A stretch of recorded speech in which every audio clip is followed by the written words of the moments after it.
오른쪽에 앞에 있는 분들을 함께 축복하면서 인사하겠습니다. 오늘도 하나님 은혜가 충만하시기 바랍니다.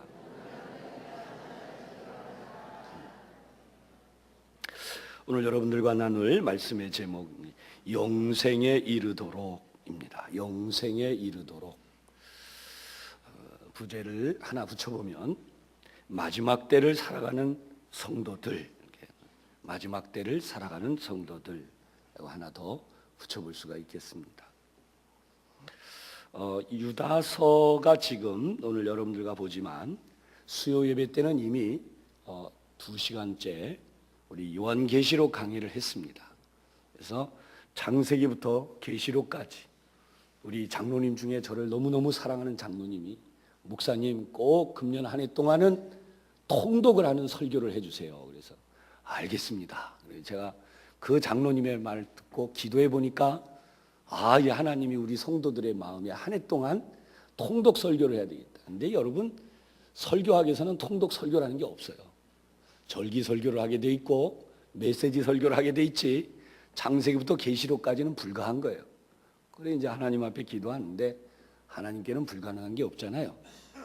어떤 때에는 성경 하나를 한 번만 설교하고 지나가고 창세기 같은 경우는 이제 몇 번 했지만 짧은 것은 그냥 한 번밖에 못하는 그렇게 지나갔지만 제가 부탁을 드렸어요. 한 번도 일독을 못하는 분들이 계시니까 뭐 몇 독씩 하는 분은 예외고 한 번도 일독 못하는 분은 꼭 한 번 성경을 제가 설교할 때마다 거기까지 좀 꼭 읽어주십사 그랬습니다. 유다서까지 다 가까이 오신 줄로 믿습니다. 아멘이 작아요. 이상해요. 계시록이 이제 들어간 지가 벌써 됐는데 이런 때 성경 일독 못하면 언제 하겠어요, 그죠?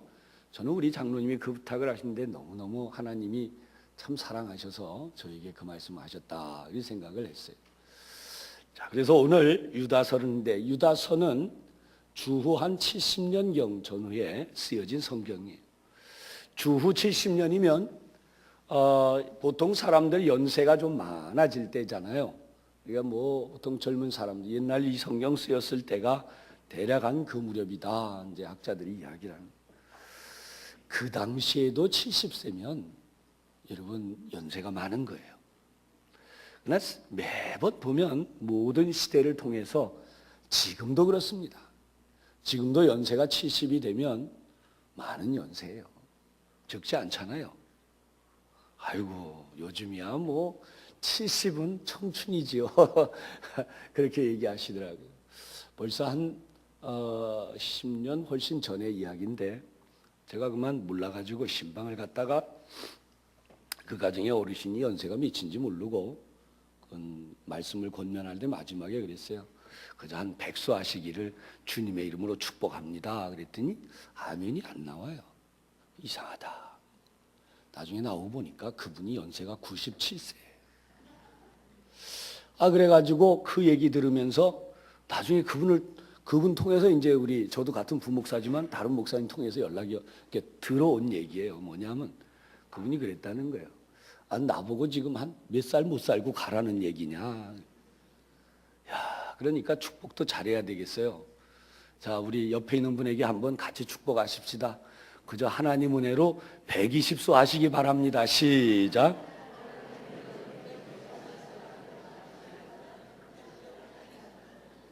별로 감동이 없으세요?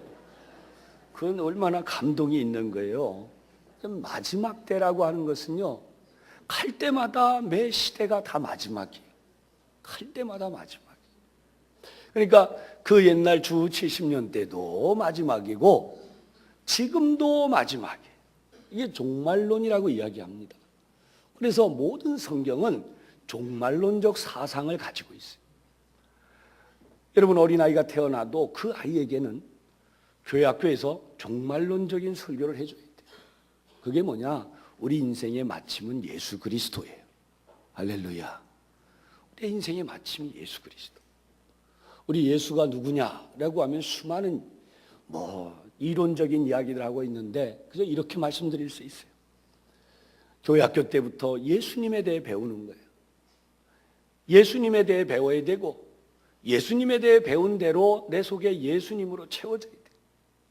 연세가 60이 되고 70이 되고 80이 되면 더 많이 채워지고 100세가 되면 예수로 인해서 더 많이 채워지고, 그래서 예수로 채워진 삶을 계속해서 우리가 살다가 하나님의 나라에 들어가는 바로 그 복을 누려야 할 줄로 믿으시기를 바랍니다. 이게 복음이에요. 근데 우리 보통 보면 복음 이야기하라 그러면 이론적인 얘기를 자꾸 해줘요. 그러니까 이론적인 얘기를 자꾸 하니까 복음이 뭔지 잘 모르는 거죠. 오늘 성경 첫 번째 우리 생각할 것은 뭐냐? 이 마지막 때가 되면 어떤 사람들이 등장하느냐라고 하는 거예요. 오늘 본문 18절에 나와 있어요. 그들이 너희에게 말하기를 그랬어요. 그들은 바로 이 17절에 있는 예수 그리스도의 사도들이죠. 이 사도들이 한 말이 뭐냐? 자기의 경건하지 않은 정욕대로, 정욕이란 자기 뜻대로라는 뜻이에요. 그러니까 경건하지 않다는 건 뭐냐? 신앙생활을 열심히 안 한다는 뜻이에요. 그러니까 신앙생활을 열심히 안 하면서 자기의 뜻대로 이렇게 조롱하는 자들이 있을 것이다. 여러분, 조롱은 누가 하느냐? 신앙생활 안 하는 사람들도 조롱하지만 신앙생활 하는 사람들도 조롱해요. 여러분, 그런 의미에서 신앙생활을 잘하는 여러분 되기를 주님의 이름으로 축복합니다. 근데 이 사람들이 어떻게 하는가 보세요. 19절에 보면 이 사람들이 어떤 일을 일으키느냐? 분열을 일으키는 자다. 그 다음 나오는 게 육에 속한 자다. 그 다음 나오는 게 성령이 없는 자다. 이렇게 나타납니다. 자, 차례로 한번 보십시다. 분열을 일으킨다. 오늘 우리가 하나님 앞에 예배하러 나오는데 참 많은 이야기들을 해요. 육에 속한 이야기는 도대체 뭐냐? 여러분, 오늘 여러분들이 이 자리에 앉으면서 우리 하나님 아버지의 마음을 느끼셨을 줄 알아요. 여러분 마음에 하나님 아버지의 마음이 느껴지시기를 주님의 이름으로 축복합니다. 내가 이 자리를 나왔더니 하나님이 나를 얼마나 기뻐하시나. 하나님을 예배하는 나를 하나님이 얼마나 기뻐하시나. 필리핀을 지난 주일에 제가 다녀왔기 때문에 아무래도 좀 얘기는 하긴 해야 되겠는데 하다 보면 또 좀 내용이 많아도 여러분이 좀 양해를 해 주시기를 바라요. 주일날 우리가 예배를 드려야 되는데 필리핀에 딱 도착을 했는데 태풍이 들어온다잖아요. 오늘 아침에 필리핀에 태풍 뉴스 들은 분 아마 마을이 하나 없어졌다 지금 그런 얘기가 있어요. 우리 선교사님이 얼마나 기도를 했고 우리도 기도를 했는데 하나님이 어떻게 하셨나? 태풍의 방향을 원래는 위로 올라온다는데 그걸 딱 아래로 꺾었어요. 그래서 우리 마닐라 도착했는데 그저 간간히 비만 좀 뿌렸고 그 이튿날 우리가 예배를 드리는 때에는 하늘이 맑기도 했어요. 하나님이 하시는 놀라운 일이. 이제 돌아오는 날 우리 선교사님께서 이제 비 와도 됩니다. 이제. 근데 못 갔어요. 그 중요한 한 군데 우리 최인영 목사님이 잠들어 있는 그 묘비가 있는 데를 총회 목사님 모시고 가서 봐야 되는데 그 말이 끝나자마자 비가 막 쏟아지기 시작해가지고 거기를 못 가보고 그냥 그 길로 돌아왔어요. 제가 이 말씀드린 이유는 하나님이 뜻이 계시. 할렐루야.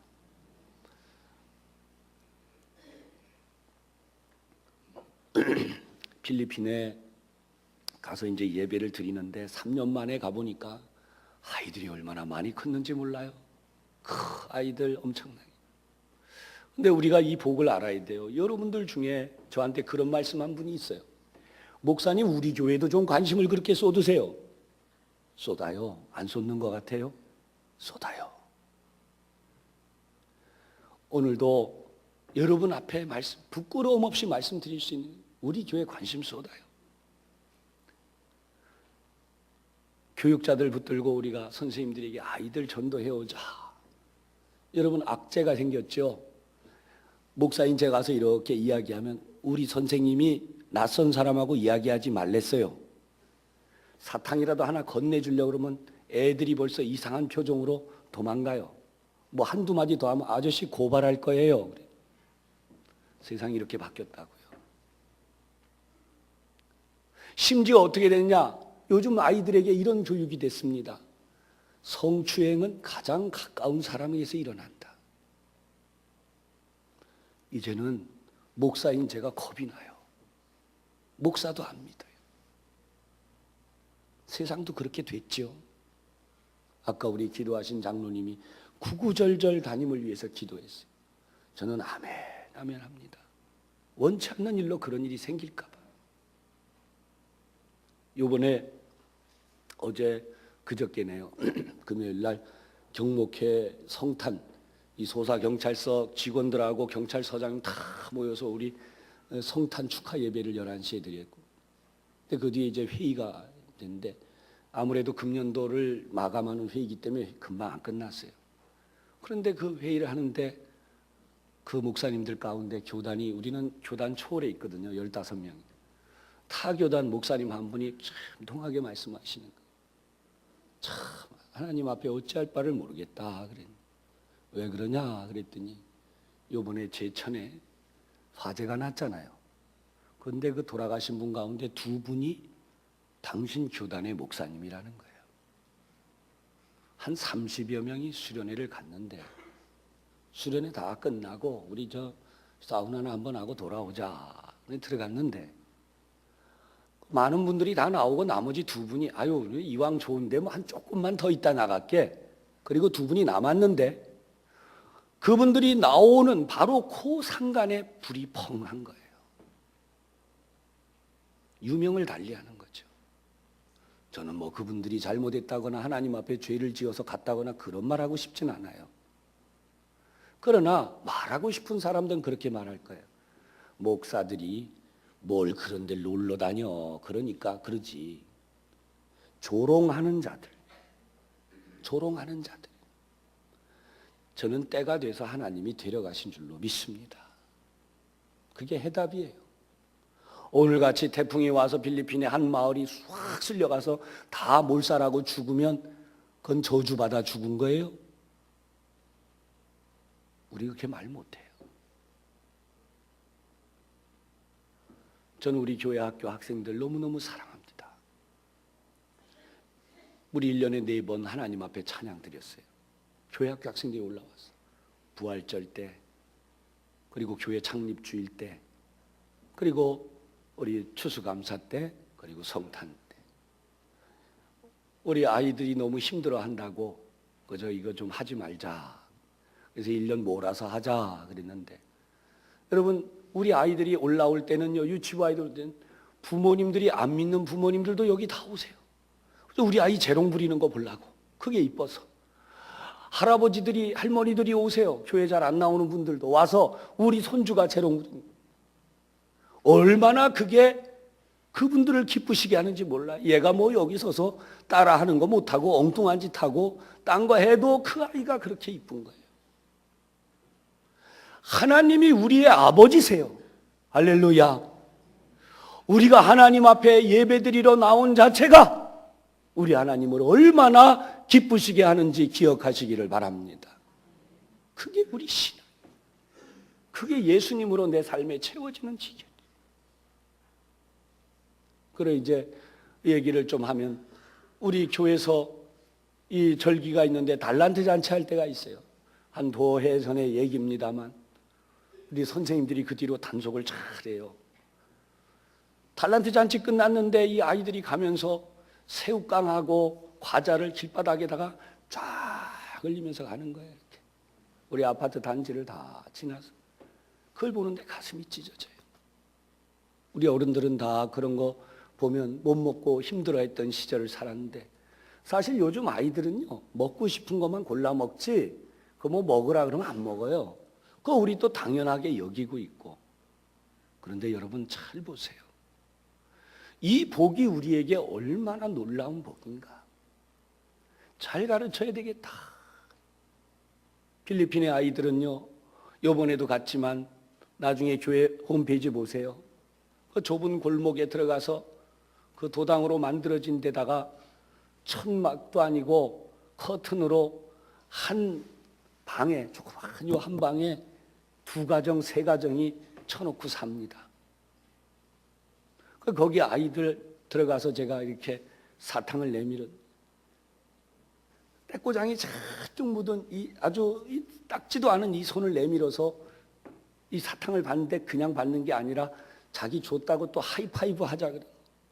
하이파이브 알죠? 이렇게 손 딱 하는 거. 근데 여러분 그런 데는 사역이 뭐냐 하면 애들이 손에 피부에 뭐가 많이 묻어요. 그러니까 막 뭐가 나요. 그러면 주일 오후 사역은 주로 그 약 발라주는 사역입니다. 근데 딱 부딪혀야 돼요? 피해야 돼요?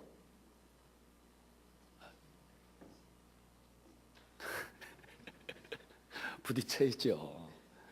솔직히 말씀드릴게요. 저 양손에 지금 막 가려워요. 이따 저하고 악수하지 마세요. 그냥 가세요. 약 바르고 있어요. 즉시 가려워요. 농담이 아니에요. 제가 필리핀에 4번 갔는데 4번째 갔는데 100% 납니다. 이 손에. 제가 피부가 약해서 그럴 수도 있어요. 근데 어쨌든 사탕을 주면요. 얘가 그냥 그것만 받고 멈추면 되는데 손을 꽉 잡아요. 하나 더 달라는 거예요. 내 동생 거 줘야 된다고. 꽉 잡는 순간에 어떻게 되나 이 손이요. 빼지도 못하고 결국은 주게 됩니다. 장판 까는데 결국 우리 사역팀 누굴 주었는데 사탕 봉지가 없어져 버려서 그거 어디로 갔는지 몰라요. 왜냐하면 우리 사진이 없어서 제가 일부러 한두 장 찍어보려고 잠깐 맡겼는데 없어졌어요. 장판 까는 사진 이제 나중에 올라갈 겁니다. 아무튼 이런 아이들이 모여서 막 내 교회를 막 채웠어요. 사랑하는 여러분, 하나님의 마음은 우리 대한민국의 교회나 필리핀의 교회나 똑같다는 사실을 기억하시기를 바랍니다. 만약에 다르게 여긴다면 그건 요나예요. 요나는 자기 민족만 생각했어요. 장사도 잘 되는데 먼저 가서 장사하잖아요. 그죠? 하나님은 복음이 빨리 전해질 수 있는 곳에 누가 빨리 가는지를 보고 계세요. 저는 그걸 믿어요. 먹을 걸 주면 길바닥에 쫙 뿌리는 아이들이 아니라 1개를 줘도 10개, 20개로 감사하는 아이들이 있는 곳에 하나님이 더 마음이 있다는 건 어쩔 수 없지 않겠어요? 이런 사실을 일깨워야 돼요. 여러분, 긍휼이라는 말씀이 오늘 맨 마지막 부분에 나오게 되죠. 긍휼이라는 말씀이 어떻게 나와요? 21절에 보면 하나님의 사랑 안에서 자신을 지키며 영생에 이르도록 우리 주 예수 그리스도의 긍휼을 기다리라. 여러분, 우리는 하나님의 사랑 안에서 우리 자신을 지켜야 돼요. 내가 하나님의 사랑받는 자이구나.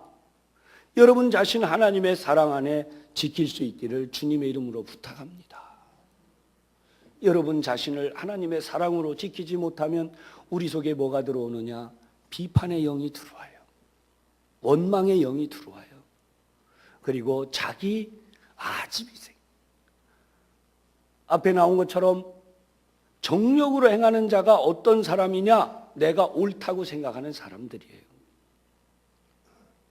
저는 같은 목사의 한 사람으로서 여러분들 앞에 면목이 없어요. 한국교회 안에도 면목이 없어요.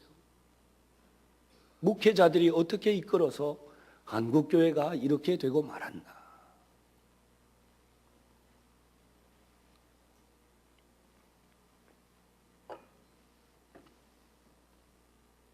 우리 믿음은 오늘 성경 20절에 나온 것처럼 지극히 거룩한 믿음 위에 자신을 세우라 그랬습니다. 지극히 거룩한 믿음 위에 자기를 세우라. 저한테 항의했던 분 가운데, 또는 항의가 아니라 그냥 사랑의 말씀으로 말씀했다고 생각해요. 목사님, 국내에도 교회를 세우십시오. 그래 제가 개인적으로 답변을 드린 분도 있지만 못 드린 분도 있고, 그러다 보니까 교우들 가운데도 오해하는 분들이 있어요. 목사님이 국내에도 마음을 먹으면 교회를 세워서 우리 민족을 그렇게 구원했을 텐데, 여러분 우리 노회 안에 금년 회기에도 몇 개 교회가 문을 닫았습니다. 성도들이 줄어들어요. 헌금도 줄어요. 저보고 어떻게 목회하냐? 그 인사예요. 제가 이렇게 이야기해요. 우리 교회는 성도들이 더 와. 헌금도 더 늘어. 말도 안 되는 얘기 같지만 그렇게 얘기하면 저한테 막 뭐라 그래요. 그래서 우리 교회를 와봐. 금년에도 헌금이 늘어났어, 반대로. 이야, 어떻게 설교를 잘하냐? 저는 설교 잘 못해요. 그냥 있는 그대로 말씀하고 하나님 앞에 기도할 뿐이에요. 이웃교회가 지금 큰 교회죠. 1년에 몇 개씩 세우는 개척교회, 옥길동에다 세우고 또 뭐 거기다 세우고 하는데 빚이 지금 굉장히 많이 빚을 얻어서 교회를 세워줬어요. 근데 지금 힘든 게 뭐냐? 성도가 금방금방 차면 좋은데 안 차요.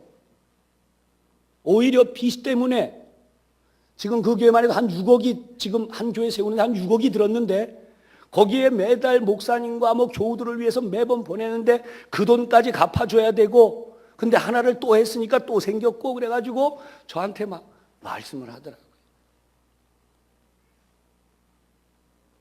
근데 하나님께서 우리에게 복을 주셔서 우리 교우들이 5년 동안 모은 1억을 가지고 필리핀의 첫 번째 교회를 세웠잖아요. 근데 그 첫 번째 교회가 어떻게 섰어요?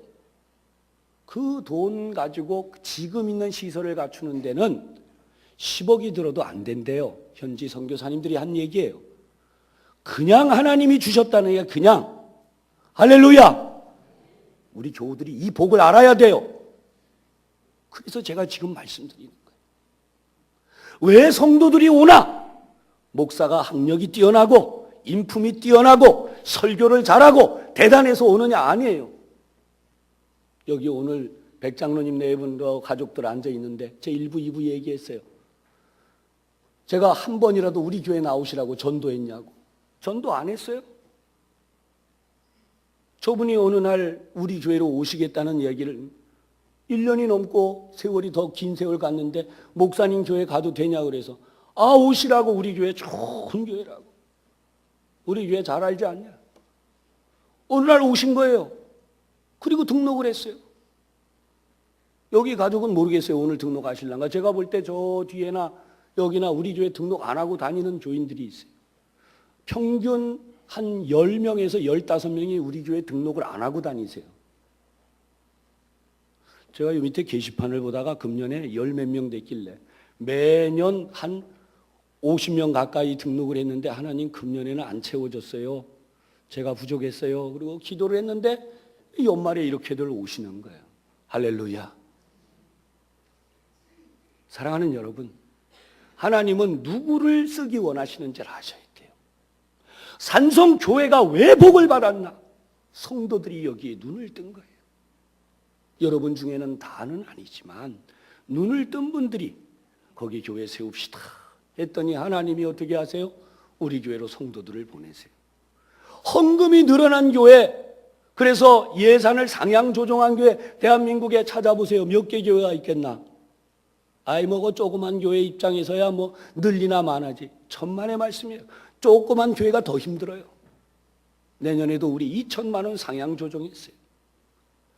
금년에 우리 교우들 가운데 이름 없이 소리 없이 그냥 3천만 원, 왜 그분들이 냈는지 몰라요. 저는 내라고 말한 적도 없어요. 그게 하나님이 하신 일이에요. 필리핀에 이번에 그 3교회, 1교회는 거의 도네이션 단계에 와 있어요. 3교회는 아주 그냥 아이들이 꽉 차가지고 찬양하는 거 나중에 한번 보세요. 그렇게 애들이 잘 커요. 애들이 반짝반짝. 복음이 들어가면 달라지는 거예요. 복음이 들어가면. 하나님이 우리에게 하신 놀라운 일은 우리 산성교회가 이 일을 함으로 우리 교회는 무너지지 않을 거라는 거예요. 우리 교회가 더 잘 될 거라는 거예요. 하나님이 그렇게 교회를, 하나님의 마음에 합한 일을 한 교회를 그냥 두실 리가 없어요. 아까 말씀드린 것처럼 예산이 다 줄어드는 마당에 오히려 예산보다 더 늘어난 교회는 우리 교회.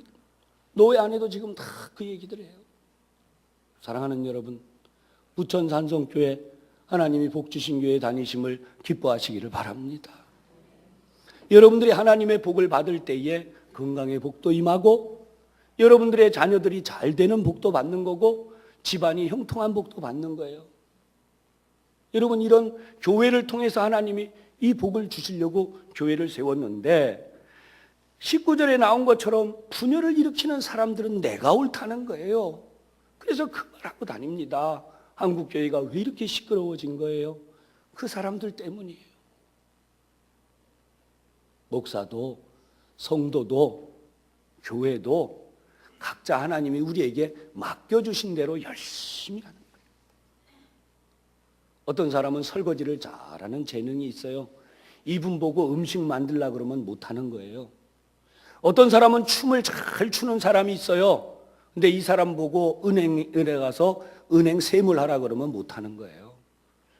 이 땅에는 하나님이 다 우리 각자에게 주신 분량이 있고 교회마다 주신 분량이 있어요. 이 언덕백이 높은데 여기에 연세 드신 분들이 얼마나 힘들게 오세요. 이 교회 올 게 뭐가 있어요? 그런데 이 교회를 오면 은혜가 된다. 오늘 아예 이름을 대지요. 오늘 송은혜 권사님 안 나오셨는데 제가 신방 가면 쓰러지게 생기셨잖아요. 그냥 볼 때. 죄송합니다. 이렇게 표현해서. 이 어른이 하는 얘기가 그거예요. 목사님, 저는 산성교회 가야 교회 간 것 같아요. 딴 교회는 교회 간 것 같지 않대요. 여러분, 우리 교회가 이런 좋은 교회임을 기억하시기를 바랍니다. 우리 스스로 절대로 깎아내리지 마세요. 우리 스스로 다른 성도에 대해 절대로 깎아내리지 마세요. 언제나 교회에 나와서 너무나 고맙다고, 너무나 감사하다고, 우리 교회 와서 이렇게 예배해서 너무나 좋다고. 할렐루야. 그게 우리가 할 일이에요. 그 교회가 잘 되는 거예요. 초대교회를 보면 칭찬이 있는 교회가 잘 된 교회예요. 뭐 하는 데 힘쓰니까요? 사도들의 가르침을 따라 말씀대로 사는 데 힘쓰니까. 내 생각대로 사는 데 힘쓰는 게 아니에요. 여러분, 저보다 이 자리에 훌륭한 분들 많아요. 왜냐하면 법학을 한 분도 있을 수 있고 경영학을 한 분도 있을 수 있고 학문이 저보다 뛰어난 분들이 어떻게 다 저보다 훌륭하지 어떻게 저보다 못하겠어요? 근데 그분들이 예수님의 마음이 꽉 차면 뭐냐면 우리 교회가 좋은 교회요. 우리에게 보내신 성도가 좋은 성도요. 우리 교회가 하나님의 뜻을 행하기 때문에 좋은 교회다. 그래 감사가 있고 감사가 넘치는 거죠. 그러니까 우리 교회가 좋은 교회가 되는 거예요. 할렐루야. 내 뜻대로 안 됐다고 다 딴 사람 뭐라 그러고 또 어떤 사람 또 어떤 사람대로 뭐라 그러고 그러면 그 교회는 다툼과 분열이 있어서 그 교회가 무너지는 거예요. 분명히 저는 여러분들에게 말씀드릴 수 있는 게 제 생활의 체험 속에서 다른 목사님 비판하고 다른 교회 비판하고 그거 잘못됐다고 말하고 하나님이 저한테 딱 그러세요. 네가 똑똑하냐? 네가 얼마나 똑똑하냐? 네가 얼마나 내 뜻을 그렇게 잘하냐? 딱 그러는 순간에 머리끝부터 발끝까지 이게 보통 일이 아니에요. 사랑하는 여러분, 은혜가 무엇입니까? 하나님의 뜻을 깨닫는 거예요. 오늘 성경 요 말씀 좀 정리하려고 그래요. 긍휼이라는 단어가 나왔어요. 긍휼은 불쌍히 여기는 것보다 더 큰 뜻이라고 국어사전에 정의가 나와요. 목사인 제가 긍휼을 하나님께로부터 긍휼을 못 받았으면 저는 오늘 이 자리에 못 서요. 뭐 제천에서 그렇게 가신 목사님보다 제가 뭐다 잘나서 오늘 이 자리에서 설교하는 줄 아세요? 아니에요. 지난 금요일에도 제가 말씀을 드렸지만 필리핀 들어와서도 아무렇지도 않았어요. 그러나 회의와 연속 교회일 때문에 이렇게 다니다 보니까 목이 부어버렸는데 감기가 이게 초기 증세를 보여서 약을 먹는다고 약을 삼키는데 약이 목에 딱 붙어버린 거예요. 따뜻한 물로 먹으라고 따뜻한 물 줬는데 따뜻한 물에 약이 붙어가지고 붙은 채로 목에 딱 붙어버려서 안 내려가요. 이게 아무리 삼켜도. 그래서 그놈을 강제로 삼키고 나니까 목이 상처가 나고 부었어요. 피가 올라와요 지금. 그런데 잘못한 게 뭐예요? 하나님께 맡기고 기도하면 되는데 그걸 또 약을 먹어보겠다고 약을 먹었는데 이게 붙어서 안 내려가요. 강제로 삼킨. 사랑하는 여러분, 모든 게 하나님의 은혜요 긍휼임을 기억하시기를 바랍니다. 여러분들이 오늘 이 교회 오는데 비도 내리고 피곤하고 안 오셔도 돼요. 안 오신다고 지옥 가지 않아요. 말씀드릴게요. 안 온다고 지옥 가지 않아요. 근데 왜 옵니까? 마귀가 틈타지 않게 해야 돼요. 지극히 거룩한 믿음 위에 내가 서야 돼요. 그게 바로 중요한 거예요. 뭐 잠 좀 더 자고 TV 뭐 보고 내 하고 싶은 대로 한다고 하나님이 너 지옥 가라 당장. 물론 야고보서의 믿음처럼 되면 지옥 가요. 그러나 당장 한 번, 두 번 교회 못 나왔다고 지옥 가고 그런 거 아니에요. 하나님 그런 분이 아니에요. 돌아오기를 기다리시니까요. 그런데 문제는 우리가 그 긍휼하심을 멸시할 때 문제가 일어나는 거예요. 하나님이 나에게 긍휼을 주실 때에 내가 이 교회 가고 싶은 마음이 생기는 거예요. 여기 성경 본문에 22절이 나오잖아요. 어떤 의심하는 자를 긍휼히 여기라. 불에서 끌어내어 구원하라. 육체로 더럽힌 옷까지도 두려움으로 긍휼히 여기라. 긍휼이라는 것은요, 내가 딴 사람에게 내가 더 우월하다가 아니라 내가 하나님의 은혜를 입음으로 내가 이렇게 살고 있다. 이게 긍휼이라는 거예요. 할렐루야. 그러니까 긍휼이 임하면 예배당에 나오고 싶어져요. 교회에 오고 싶어지는 거예요. 제가 일부 예배 아침에도 오는데 오늘 일부 예배 교우만, 우리 교육자 빼고 교우만 3분이 왔어요. 얼마나 대단해요. 7시에 와서 예배 드리는. 여러분, 긍휼이 올 때에 내 마음에 하나님이 나를 부르신 거예요. 그래서 내가 나오고 싶어진 거예요. 긍휼을 입은 자, 그 사람이 와서 예배할 수 있는 거예요. 하나님의 긍휼이 임하니까. 그래서 우리도 긍휼히 여기라는 거예요. 다른 사람을 긍휼히 여기지 못하면, 우리 옳은 얘기 많이 하잖아요. 이거 틀렸고 저거 틀렸고 맞아요. 틀려요. 인간은 늘 잘못하는 존재니까. 그러나 그것만 보고 있다가는 그 사람도 문제지만 내가 먼저 망가져요. 그래서 하나님이 우리에게 하신 말씀이 뭐냐? 너희는 서로 사랑하라. 그리고 어떻게까지 하느냐? 원수도 사랑하라. 원수를 용서하는 수준이 아니라 원수도 사랑하라. 그래서 거기에 원수도 사랑하는 마음이 긍휼이에요. 오늘 여러분 가운데 이 긍휼이 일어나기를 바랍니다. 긍휼이 일어나지 못하면, 긍휼이 내 속에 없으면 육에 속한 자로 살 수밖에 없어요. 대학 나오고 대학원 나오고 최고의 석학들이 된 많은 이들이 왜 교회를 떠납니까? 하나님의 긍휼이 그들에게서 떠난 거예요. 오늘 우리는 하나님의 보호 아래 있음을 감사하시기를 바랍니다. 우리 하나님이 우리에게 주신 것이 바로 이 긍휼이며 동시에 긍휼을 입은 자들에게 있는 것이 하나님의 은혜예요. 성경을 보면 하나님의 은혜 위에 은혜로라 말씀이 나오죠.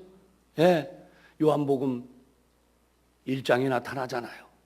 은혜 위에 은혜로라. 육신을 입고 오신 예수님이 우리 가운데 거하심에 우리가 그 육신을 하나님을 보니 은혜 위에 은혜다. 여러분, 은혜 받아야 돼요. 우리 한 번 더 옆에 있는 분에게 축복하십시다. 은혜 충만하시기 바랍니다. 은혜 못 받으면요, 은혜 못 받으면 어떻게 되는가? 목사도 설교하는데 기운이 없어요. 힘이 없어요. 지식적으로는 설교해도 힘이 없어요. 여러분들이 신앙생활을 하는데 교회학교 봉사를 하든지 식당 봉사를 하든지 뭐 차량 봉사를 하든지 하여튼 모든 봉사를 하는데 은혜를 못 받으면 힘이 없어요. 은혜는 에너지예요. 영적 에너지예요.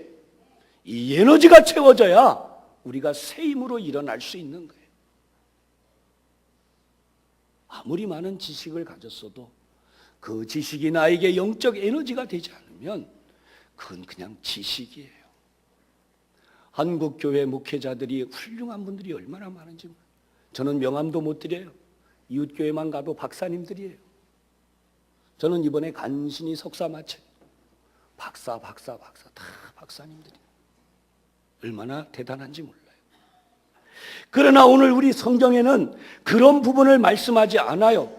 하나님이 우리에게 주시는 은혜에 대하여 말씀을 하고 있어요. 긍휼에 대해서 다시 한번 정리하고 마치려고 하는데, 여러분, 태영호 공사라는 이가 있죠. 이분이 어느 일간지에 이렇게 이야기를 했어요. 우리 가까운 거리에 수백 발의 무기가 준비되어 있다고. 아까도 말씀드렸지만 제가 유심히 가끔 댓글도 봐요. 누가 그랬더라고요. 세월호는 물 위에 떠 있으니까 7, 8시간 건지질 못했다는데, 그러면 이거는 땅 위에 있는데 1시간이나 사람이 그 안에 살아 있었는데 왜 못 건져냈냐? 유리창만 깨도 살 텐데. 근데 그게 말 같지 않은 거거든요. 그 유리창을 못 깬데도 이유가 있어요. 사랑하는 여러분, 저는 그렇게 생각해요. 요번에 필리핀에 가면서도 거짓말 안 보태고 이 기도했어요. 하나님, 저 바다에 안 떨어지고 잘 살아오게 해주세요. 안 웃으세요? 저 그 기도했어요. 근데 바다에 떨어지면 끝이지요, 뭘. 그러니까 이제 살아 돌아오게 해주셨는데, 아니 어떤 분은 오늘 주일 설교하실 분 아니에요. 그 두 목사님은, 제가 전에 들은 그 두 목사님은 불과 몇 초 사이에 유명이 달라진 거예요. 이게 긍휼이에요. 저 같은 부족한 목사를 하나님이 긍휼히 보셨다고요. 그래서 오늘도 이 설교를 하게 하시는 거예요. 저에게 내가 너에게 주는 말을 전해라 그러시는 거예요. 제가 그래서 오늘도 하나님이 주신 이 말씀을 전하는데, 이 태영호 공사가 이 말을 했어요. 북한에서 파견되기 전에, 영국으로 이렇게 파견되기 전에 그 사람 뭘 했냐면 종교 감시하는 일을 차출돼서 했는데, 김일성이 한 일이 뭐냐면 바깥에 보여주려고 가짜 교회를 세웠대요. 봉수대 교회라고. 그래 가짜 교회를 세우고 이제 성도들을 이렇게 모이라고 하는데, 나오라고 해도 안 나오고 해서 출석부를 만들어 갖고 안 나오면 출석부에 잘못되면 아주 끌어다가 이제 혼내주고 막 그러는 건데, 언제부턴가 이상한 일이 벌어졌다는 거예요. 그게 뭐냐면 사람들이 교회당은 안 들어가는데 교회 바깥에 많이 모이더래요. 바깥쪽에 어슬렁어슬렁. 이제 뭐 하는 사람들이냐 그랬더니 나중에 보니까 이 사람들이 지하교회 교인인데, 지하교회가 300여 개가 생겼다는 그 뒤에. 이분이 결론이 이거예요. 가짜 교회를 세웠더니 진짜 교인이 생기더라. 아멘. 가짜 교회를 세웠더니 진짜 교인이 생겼대요.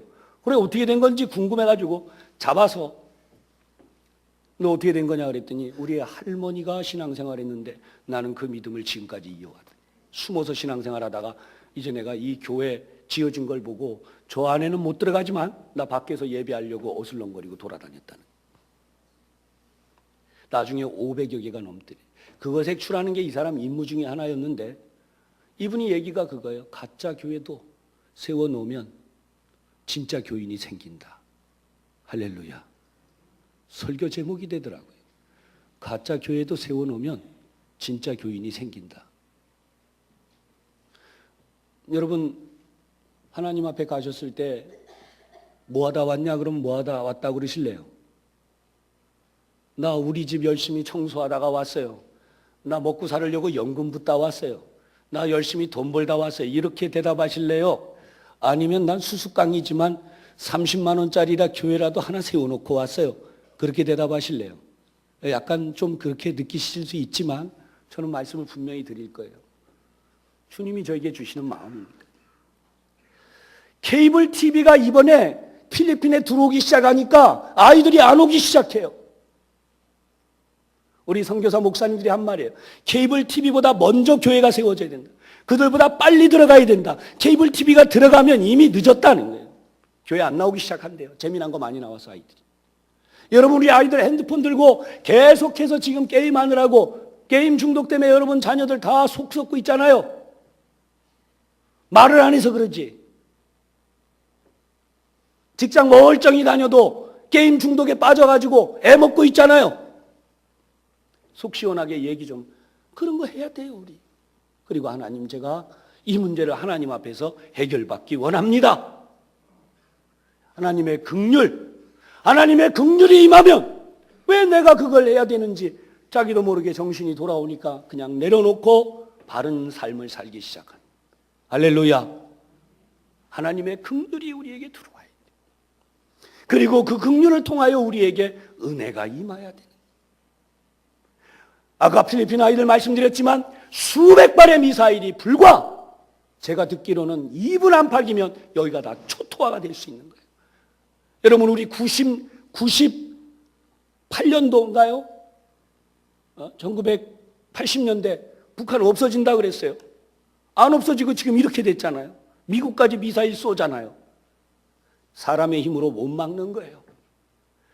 제 가슴에 눈물이 가슴 속에 고통이 있는 것은 이 필리핀 아이들은 무슨 죄가 있어서 이렇게 살아야 되고 우리 아이들은 길바닥에다가 과자를 쫙 뿌리면서 가도 되느냐.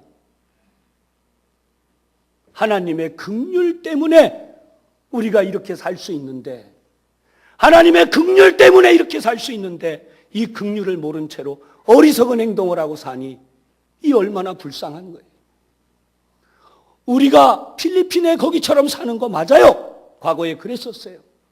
우리가 뭐가 잘나서 지금 여러분 밥 먹자 그러면 안 먹는다 그래요. 저도 그러잖아요. 아이고 안 먹는다. 골라 먹어요. 과자도 골라 먹어요. 필리핀 골라 먹는 거 없어요. 주는 대로 닥치는 대로 없어서 못 먹어요.